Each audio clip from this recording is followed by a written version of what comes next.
Hello everyone, আজকে আমি তোমাদেরকে দেখাবো আমি মাটি কিভাবে তৈরি করি। আর মাটি তৈরির সম্পূর্ণ পদ্ধতিটাই কিন্তু তোমাদের সাথে শেয়ার করব।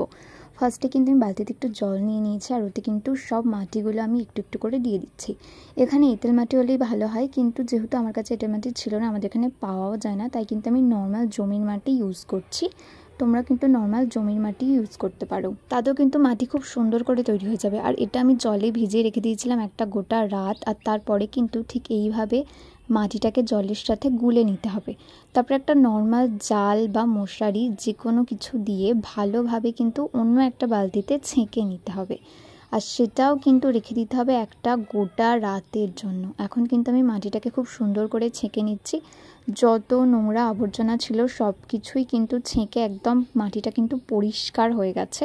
আর এখন এটাকে আমি রেখে দেবো একটা গোটা রাতের জন্য থিতিয়ে রাখার জন্য। এখন কিন্তু থেতানোও হয়ে গেছে। আর এটাকে কিন্তু ঠিক এইভাবেই জলটা আলতো করে ওপর থেকে ফেলে দিতে হবে। এরকমভাবে আরও কয়েক ঘন্টা রাখার পর দেখবে আরও জল জমছে। আরও কয়েকবার ফেলে দেওয়ার পর একটা বস্তার উপরে একটা খবরের কাগজ মিলে তার উপর কিন্তু মাটিটাকে সুন্দর করে শুকানোর জন্য ছড়িয়ে দিতে হবে চারিদিকটাতে।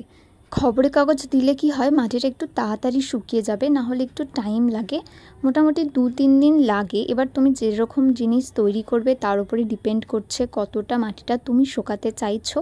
আমি ওই 2-3 দিন মতো শুকিয়েছিলাম। রোদের ওপরেও ডিপেন্ড করে, যদি রোদ ভালো থাকে তাহলে কিন্তু একদিনেই হয়ে যাবে।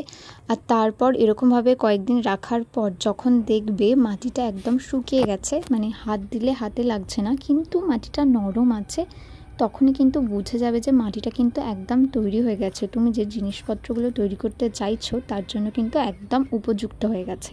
আর আমার মাটিটা দেখো একদম কিন্তু রেডি হয়ে গেছে। আজকের মতো এখানেই শেষ করছি, দেখা হবে পরের কোনো ভিডিওতে। ভিডিওটি কেমন লাগলো অবশ্যই জানিও।